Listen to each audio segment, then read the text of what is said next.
Laissez-moi vous donner 3 étapes pour commencer à changer de vie. Des étapes qui peuvent changer considérablement votre vie. Changer votre personnalité, votre style de vie, tout peut changer. Avant de rentrer dans le vif du sujet, assurez-vous de vous abonner pour ne rater aucune de mes prochaines vidéos. Étape numéro 1, découvrez comment les choses fonctionnent. La première clé pour faire mieux est de découvrir. Pour changer vraiment votre vie, vous avez besoin d'idées. Il n'y a rien qu'une idée ne puisse changer. Et Monsieur Shoaf m'a appris que le principal obstacle est le manque d'idées. Au début je n'avais pas d'argent, j'ai dit à Monsieur Shoaf je n'ai pas d'argent, il a dit que ce n'était pas un problème. Vous voyez jusque-là j'ai toujours pensé que ça l'était, n'est-ce pas? J'étais confus, il a dit non, le problème est l'absence d'une idée sur la façon dont de créer de l'argent et de la richesse. Le problème ce n'est pas un manque d'argent, c'est un manque d'idées. Donc si vous avez des idées vous pouvez tout changer. Mais pour avoir des idées il faut constamment étudier pour en trouver. Shoaf a aussi dit que quand vous trouvez quelque chose qui marche, mettez l'information dans votre journal. N'utilisez pas votre tête comme un classeur, mettez-le dans votre journal afin que vous puissiez faire la prochaine meilleure chose. Répétition, répétition, répétition. Revoyez-les et si vous le répétez, recommencez, c'est sûr. Un jour mystérieux l'idée prend racine, commence à grandir et se manifeste dans votre compte en banque, votre garde-robe, votre personnalité et votre style de vie. Mais notez les idées dans votre journal, découvrez comment les choses fonctionnent. Shoaf m'a donné ce mot pour changer ma vie. Il a dit, étudier, un mot formidable. Si vous voulez avoir du succès, étudiez le succès. Si vous voulez être heureux, étudiez le bonheur. Si vous voulez être riche, étudiez la richesse. Ne la laissez pas au hasard. Faites en une étude. Certaines personnes passent la journée en croisant les doigts. Vous voyez, ça ne marche pas. Vous devez étudier les choses qui peuvent changer votre vie économique, sociale, spirituelle et personnelle. Maintenant voici une phrase qualificative et nous aurons plusieurs de ces phrases qualificatives tout au long de ce séminaire. Voici la première. Vous ne serez peut-être pas capable de faire tout ce que vous découvrirez. Je comprends cela. Vous ne pourrez peut-être pas faire tout ce que vous découvrirez, mais vous devez découvrir tout ce que vous pouvez faire. Vous ne devez pas arriver à la fin de votre vie et découvrir que vous n'en avez vécu qu'un dixième. Et les 9 autres dixièmes sont passés à la trappe, non pas par manque d'opportunité mais par manque d'information. C'est donc le premier point. Découvrez comment les choses fonctionnent. Et voici la meilleure vertu humaine pour le faire, la curiosité. Notez bien ça. Curiosité. Soyez curieux. Tu pourrais ajouter un mot qui t'aiderait, curiosité enfantine. Que feront les enfants s'ils veulent absolument savoir quelque chose? T'embêter, c'est l'expression. Ils peuvent poser des milliers de questions. Vous pensez qu'ils ont fini? Ils en ont encore 1000. Ils vous poussent à bout. C'est une vertu quand on veut savoir. Soyez comme un enfant. En fait, Jesus le Maître a dit, à moins que vous ne deviniez comme des petits enfants, vous pouvez aussi bien oublier que vous n'avez pas de prière. Excellent conseil. Vous devez être comme des enfants. 4 façons à mon avis d'être comme un enfant. La première est la curiosité et la deuxième est l'excitation, s'exciter comme un enfant sur votre capacité à vous faire n'importe quoi pour une fois. La troisième est la foi. Avoir la foi comme un enfant. Les adultes sont trop sceptiques. Et la quatrième est la confiance. La confiance est une vertu enfantine mais les récompenses sont incroyables. Alors soyez comme un enfant. Maintenant si vous êtes curieux, laissez-moi vous donner 3 façons de découvrir comment changer n'importe quoi, n'importe quelle direction de vie, n'importe quelle dimension. Voici 3 façons de découvrir comment changer quoi que ce soit. La première est de lire. Devenez un bon lecteur. Tous ceux qui ont réussi que je connais et avec lesquels je travaille dans le monde sont de bons lecteurs. La curiosité les pousse à lire, ils veulent savoir. Ils lisent, lisent, lisent, lisent, lisent, lisent, lisent, lisent, lisent. Devenir un bon lecteur. Maintenant c'est mon opinion, écoutez d'autres conférences et écoutez-les comme moi mais faites-vous votre opinion. Ne soyez pas un suiveur, soyez un étudiant. Ok. Je dis que pour vraiment changer de vie, il faut lire. Une façon d'apprendre est d'apprendre de ses propres expériences, mais on peut aussi apprendre de l'expérience des autres.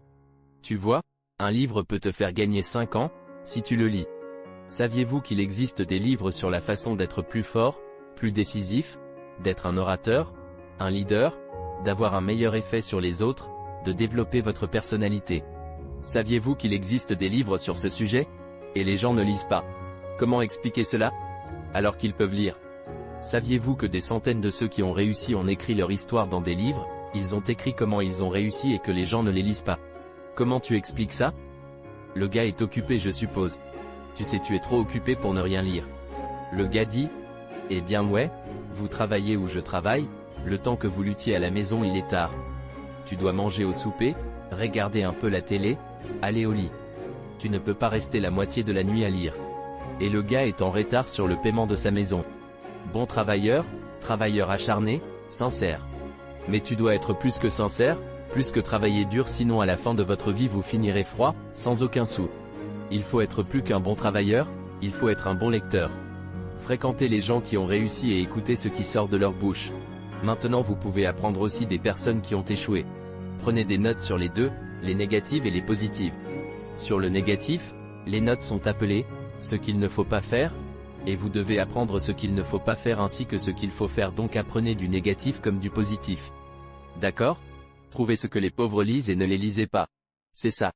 C'est une bonne information. Apprendre du négatif. Mais maintenant vous pouvez aussi apprendre du positif. Fréquentez les gens qui réussissent. Écoutez ce qu'ils disent. Écoutez comment ils le disent. C'est important. Nous avons tous environ 16 heures d'éveil. Entraînez-vous à écouter pendant ces heures, et je dis s'entraîner à écouter parce que écouter n'est pas facile. J'ai découvert qu'il est plus facile de parler que d'écouter. Mais si vous vous entraînez à écouter pendant les 16 heures où vous êtes éveillé, il est certain que les grandes idées surgissent des sources surprenantes. Dans les formations de vente, nous enseignons, si vous voulez apprendre la vente, écoutez les enfants. Les enfants doivent être les meilleurs vendeurs de tous les temps. Ils n'ont pas d'égal. Un père dit à son fils, « Non, tu ne peux pas avoir une cône de glace. » 30 minutes plus tard il en lèche un. Ce serait 30 minutes qui valent la peine d'être écoutées. Les enfants ont des stratégies que tu ne croirais pas. La persistance est aussi profonde que l'océan et les enfants n'ont jamais pris de cours sur la façon de surmonter les objections. Ils savent déjà comment faire, ils n'ont pas besoin de cours. Alors écoutez et apprenez. Maintenant voici un des meilleurs conseils que j'ai pour toute la soirée, il n'y aura pas mieux que ça. Le voici. Les pauvres devraient inviter les riches à dîner et les écouter. Si un type ne va pas bien, l'une des premières choses qu'il devrait faire c'est de trouver un type qui va bien et de lui proposer de lui payer son dîner et de dépenser 50, 60, 80, 100 $. De faire le menu complet de 9 plats, de le faire commencer par les jus et les hors-d'œuvre, de le faire parler. La salade prend 15 minutes, continuez. Le plus gros steak de la ville prend 45 minutes, continuez comme ça. Versez le dessert. Faites durer ce repas pendant environ 2 heures. Si vous faites manger et parler une personne qui réussit pendant 2 heures, elle est susceptible de vous donner des idées qui vont changer votre vie, de multiplier vos revenus par 2, par 3, par 5. Mais vous avez raison, les pauvres n'invitent généralement pas les riches à dîner, c'est ça le problème. Ce type a dit qu'il est riche, qu'il se paye son propre dîner, je ne vais pas trouver d'argent pour faire ça. Et il dit en plus, tu travailles ou je travaille, le temps que tu te battes pour rentrer chez toi il est tard. Tu as de la chance de pouvoir t'acheter ton propre dîner, encore moins de courir partout pour trouver un homme riche à nourrir. Et le gars est en retard sur le paiement de sa maison. Bon travailleur, travailleur acharné, sincère. Mais tu dois être plus que sincère, plus que travailler dur. Tu finis fauché. Il faut être meilleur qu'un bon travailleur. Tu dois être un bon auditeur. Et souviens-toi de ce que tu lis et de ce que tu entends, mets les bonnes choses dans ton journal. Maintenant, voici la troisième façon de découvrir comment changer votre vie, c'est d'observer. Vous pouvez trouver beaucoup d'idées juste en regardant. Fréquentez les gens qui réussissent et observez. Voici pourquoi. Le succès laisse des indices. Regardez comment l'homme serre la main en saluant. Regardez comment la dame réagit. Les gens qui réussissent font certaines choses encore et encore et encore. Et si vous êtes malin, vous pouvez les repérer. Si un type gagne 10 000 $ par mois, je regarderai comment il marche. Peut-être que c'est ça. Copiez sa drôle de démarche. Quelqu'un dit, c'est une démarche un peu ridicule. Dites, cette démarche vaut 10 000 $. Je n'ai pas encore l'argent mais j'ai la démarche. Il faut bien commencer quelque part. Ce que je vous demande ce soir, c'est d'être inhabituel et d'être un bon observateur de ce qui se passe. Vous pouvez ramasser des idées qui peuvent changer votre vie dès demain. Soyez juste un observateur plus attentif. Maintenant souviens-toi qu'il y a deux façons de voir. L'une s'appelle la vue, voir avec les yeux, et l'autre la perspicacité, voir avec l'esprit. Si tu vois avec les yeux, tu verras des choses. Si tu vois avec ton esprit, tu verras des réponses. Mettez vos yeux et votre esprit au travail. Et le meilleur conseil pour développer la vue et la perspicacité est de prêter attention. Ne manquez rien. Dans le séminaire du week-end, nous enseignons, l'une des plus grandes au succès est la préoccupation, le manque de concentration. L'esprit du gars vagabonde. Tu vois, tu te retrouves dans la moyenne. Il faut apprendre à se concentrer. J'ai lu un bon article une fois, dans le Reader's Digest. Le titre était « Où que vous soyez, soyez excellent. Ne ratez rien ». Nous nous sommes attardés un peu trop longtemps sur le point numéro 1 du développement personnel. Découvrir comment les choses fonctionnent. Mais c'est tellement important de découvrir. Et je vous ai donné 3 façons de le faire. Maintenant voici la deuxième étape du développement personnel. La première étape consiste à découvrir comment les choses fonctionnent. Voici le numéro 2, mettez-vous au travail.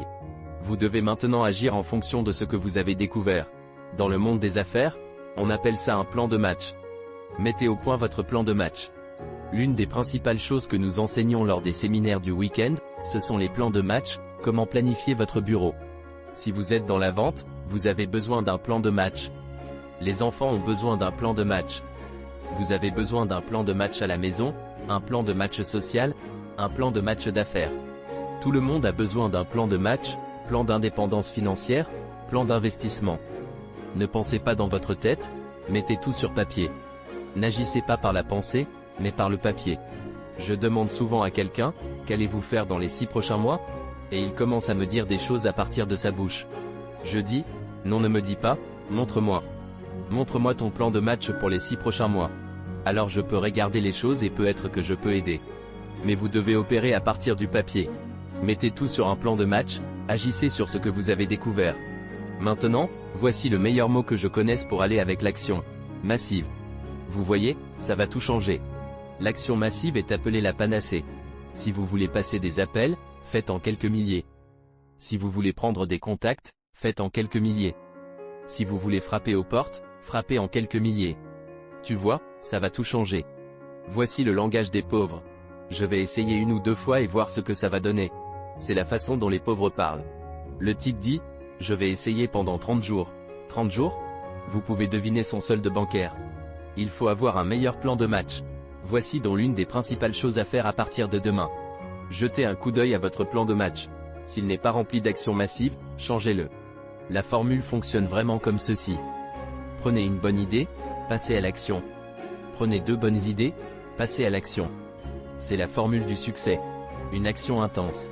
C'est une bonne chose qu'on puisse éditer tout ça, n'est-ce pas? La formule du succès. Agir massivement sur une bonne idée. C'est le ratio. Maintenant, voici la clé. N'attendez pas d'avoir appris 2 ou 3 000, parce que de cette façon, vous utiliserez tout votre temps, et vous pourriez vous retrouver intelligent et fauché. Et c'est normal d'être stupide et fauché. Mais si un gars est intelligent et fauché, c'est pitoyable. Ne laissez pas votre apprentissage mener à la connaissance, vous deviendrez un idiot. Si ton apprentissage mène à l'action, tu peux devenir très riche. Et je sais qu'il y a plusieurs sortes de richesses. Je le comprends, pas seulement l'argent. L'argent est l'une des plus petites valeurs. Je connais des gens qui ont beaucoup d'argent mais qui sont très pauvres. Evita chante, quant à la fortune et à la célébrité, ce sont des illusions. Elles ne sont pas les solutions qu'elles ont promis d'être. Il y a donc toutes sortes de richesses, mais pour qu'une grosse part vienne à vous, vous devez avoir un plan d'action lourd. Maintenant, voici la 3e étape du développement personnel et nous allons conclure le développement personnel. L'étape numéro 3, c'est juste une petite mise en garde, et tout au long de la vie nous avons besoin de petites mises en garde. Celle-ci dit simplement, n'essayez pas de combattre le système. N'essayez pas de combattre le système. Découvrez comment il fonctionne, travaillez-le mais n'essayez pas de vous battre contre le système. Certaines personnes en apprennent juste assez pour commencer à le découper, à le nuancer, à l'amincir, à prendre des raccourcis et à chercher des réponses bon marché. Ne tombez pas dans ce piège, vous finirez par avoir une vie bon marché. Découvrez comment ça marche le mieux et faites-le de cette façon. Même si cela semble prendre un peu de temps, faites-le bien. Ne faites pas de compromis avec le bien. Maintenant, sous cette étape, voici une autre clé. Soyez un apprenant rapide. Ne laissez pas l'enseignement prendre votre temps. Apprenez vite. Ne vous heurtez pas trop souvent au mur. Apprenez plus vite. Un type a dit qu'il s'était cassé le nez 7 fois au même endroit. Quelqu'un a dit, on dirait que tu ne devrais pas aller à cet endroit. Apprenez plus vite. Le 3e point, c'est de ne pas être têtu. Vous voyez, certains ne changeront pas même si une meilleure voie se présente. Ils disent, je le fais de cette façon depuis 30 ans. Soyez prêts à changer si c'est une meilleure façon. Allez-y. Mais n'essayez pas de combattre le système, ou vous serez comme le gars qui est allé à Las Vegas. Il n'avait pas beaucoup d'argent, alors il ne voulait pas risquer son argent au jeu.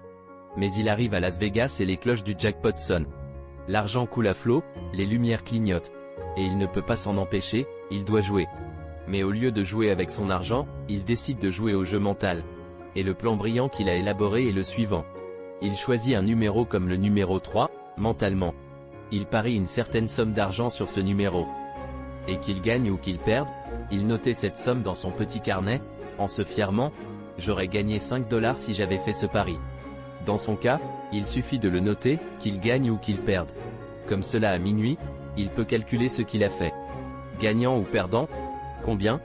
Seulement, il ne veut pas parier son argent. Il veut garder son argent et jouer juste à ce jeu de hasard mental. Donc, il est là, autour de la table de jeu. Tous les autres sortent leur argent durement gagné. Il a un plan brillant, au lieu de parier avec son argent, il parie avec son esprit, et il a perdu son esprit. Ce qui signifie qu'il ne faut pas essayer de combattre le système. Je suppose. Si vous avez aimé cette vidéo, vous pouvez cliquer sur le bouton « J'aime » et n'oubliez pas de vous abonner pour ne manquer aucune prochaine vidéo de la chaîne.